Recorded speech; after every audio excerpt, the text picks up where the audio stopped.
આજે હું તમને એક સ્ક્રિપ્ટ બતાવવાના છે જેમાં એક ઓવર થિંકર છે અને એના અલગ અલગ થોટ્સ છે જે અલગ અલગ લોકો પ્લે કરશે અને બધી જ thought pattern already thinking pattern છે.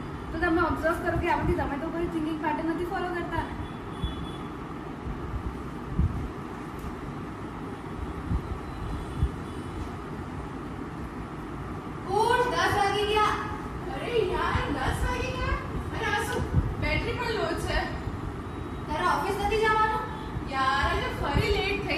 ફરી ઓફિસમાં સાંભળવું પડશે. સવારે મમ્મીનું તો સાંભળ્યું અને બેટરી પણ લો છે. શરૂઆત જ આવી થઈ છે તો હવે આખો દિવસ ખરાબ જશે.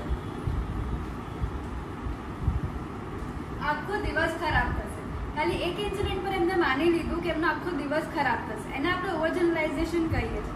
જેમ એક વસ્તુના બેઝ પર માની લઈએ કે બધું જ નેગેટિવ થવાનું છે. ભલે પોઝિટિવ થવાનું હોય કે ના હોય, આપણું નેગેટિવ આઉટલુક જ થઈ જાય છે. તને કેબિનમાં બોલાવે છે. ઓ શિટ, લેટ થઈ ગયો એટલે? ના ના, લેટના લીધે તો ના હોય. આ રિપોર્ટ સબમિટ કરાવવા રહી ગયા હતા એટલે કે પછી સરને ખબર પડી ગઈ કે ગઈકાલે ક્લાયન્ટનો કોલ મિસ થઈ ગયો. આજે તો પાક્કું ફાયર થવાનું છે. યાર સર મને એટલે જ બોલાયો છે.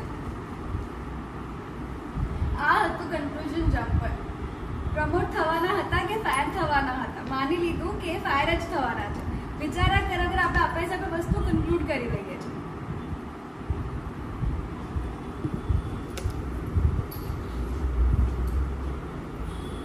આજે પેલી ખુશી નહીં લંચ કરવા? અરે એ ના, મારા કામનું નહીં આવી હોય.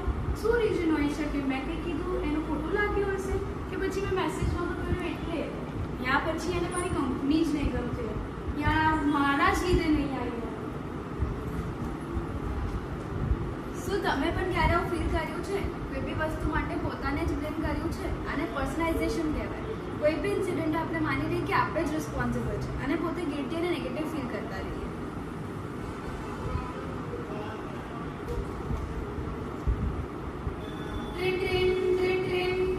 हाय बेबी, क्या कर रहे हो?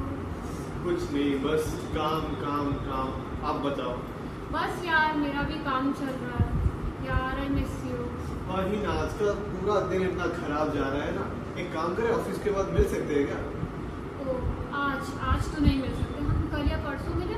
कल परसों छोड़ो, लीव इट. हेलो. એની લાઈફમાં મારું ઇમ્પોર્ટન્સ શું, એના ફ્રેન્ડ્સ, એનું કરિયર, તો મારું શું?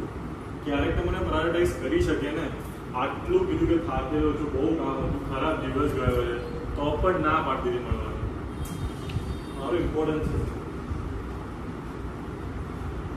આમાં આપણા મેઇન કેરેક્ટરે પોઝિટિવ સાઈડ તો જોઈ જ નહીં. એવું જોયું કે એને આજે મળવાની ના પાડી, બટ એવું ના જોયું કે એમને સ્પેશિયલી કોલ કર્યો અને કીધું બી ખરી કે મિસ કરે છે. ઘણી વાર આપણે ખાલી નેગેટિવ પર્સપેક્ટિવ જોઈએ છે અને પોઝિટિવ પર્સપેક્ટિવ જોતા જ નથી. તો આઈ થિંક આપણે પોઝિટિવ પર્સપેક્ટિવ પર બી ફોકસ કરવું જોઈએ. હેલો. हेलो पप्पा, કેમ છો? બસ મજામાં. તું કેમ છે? બસ ચાલે છે. તારી જોબ કેવી ચાલે છે? જોબ બી જોવો ને ચાલ્યા કરે છે. અને પ્રમોશન શું થયું? પ્રમોશન કેવી રીતે કહું પપ્પાને? કેવી રીતે સમજાવું કે પ્રમોશન તો છોડો, આજે ફાયર થવા બચી ગયો છું. કેટલા સપના જોયા હતા મેં. આ સ્ટેજ પર હું ક્યાં હોત અને ક્યાં છું?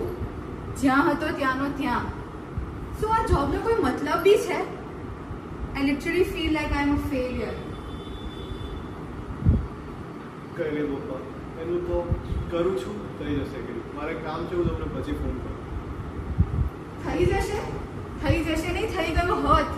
અત્યાર સુધી બધો ટાઈમ મારા ફ્રેન્ડ્સને આપ્યા કરતાં મારા કરિયરની પાછળ આપ્યો હોત તો હું ક્યાં હોત? મારા બધા સપના પૂરા થઈ ગયા હોત. I should have listen to my heart. I should have worked hard. I should have focused on my career. પણ હવે હું શું કરું?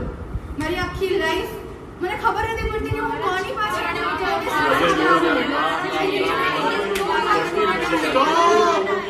I need to get rid of these thoughts.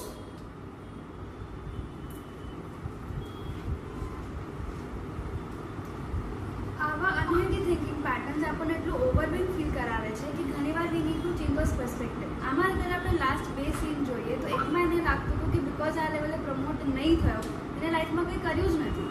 એને એવું નહીં વિચાર્યું કે શાયદ મેં જેટલું કર્યું છે એટલું બી ઇમ્પોર્ટન્ટ છે. આપણે બ્લેક એન્ડ વ્હાઇટમાં જ ખાલી વસ્તુઓ જોઈએ છે અને બાકી શેડ્સ જોતા જ નથી. અને લાસ્ટમાં એને એવું બી કીધું કે મારે આ કરવું જ જોઈતું હતું, પણ ઘણી વાર કરવું જ આપણને હોલ્ડ બેક આપે છે. આપણને કરતા તો હોવું જોઈએ કે I must do this for your like it should be from yourself. So આવા અનહેલ્ધી થિંકિંગ પેટર્ન્સ માટે ઘણીવાર you should get other perspective from your friends or a family members. And if you feel કે તમને ક્યાંયથી બી help નથી મળતી, we are as a psychologist think buddies we are here to help you.